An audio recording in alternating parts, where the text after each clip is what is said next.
the great state of South Carolina, sits on the House Transportation and Infrastructure Committee, and she joins us now. Good morning to you. Good morning. Good morning. What's your reaction to that? Well, it sure does seem like no one in the administration really wants to do their job. I mean, Pete Buttigieg abandoned the country when we were on the brink of catastrophe.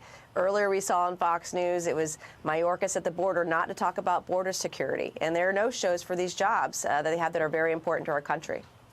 Well, he also calls to cut CO2 emissions, and he's taken at least 18 flights on taxpayer-funded private jets since joining the cabinet, according to the Daily Mail.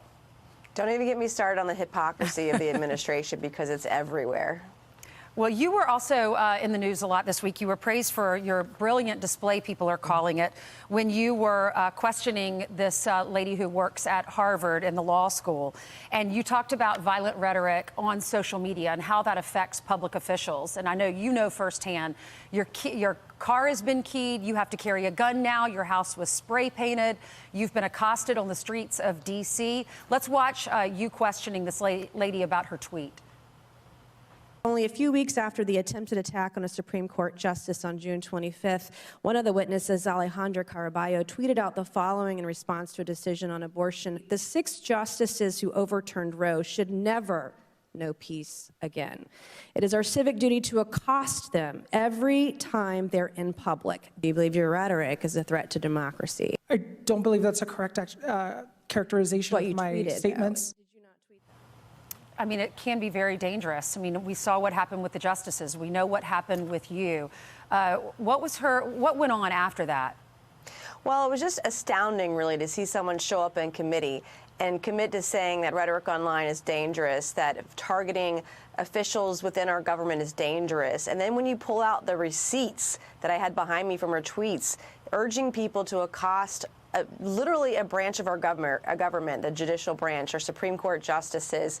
I mean, there really are no words, and she wanted to provide context. There is no context. I literally read you word for word, and you're being a hypocrite coming in here, speaking out against hate speech, speaking out against violent rhetoric, and yet you are the very person who's using hate speech and violent rhetoric to put people's lives in danger. And I live with this every single day. And when you have to look over your shoulder because you live in fear because of what someone might say, or then worse yet, what they might do, it's a result of what people have done on social media, escalating the rhetoric, and it has consequences. And I've seen it on both sides of the aisle. But what you saw on Tuesday is just a preview of what's to come, because with Republicans in the majority next year, there's new management in town on oversight. And we're going to treat every witness this way, to get to the truth, to have these investigations, and to hold people accountable. What can we do about it? Because that is dangerous. And when social media allows messages like that to go out to the public, it puts people's lives at risk.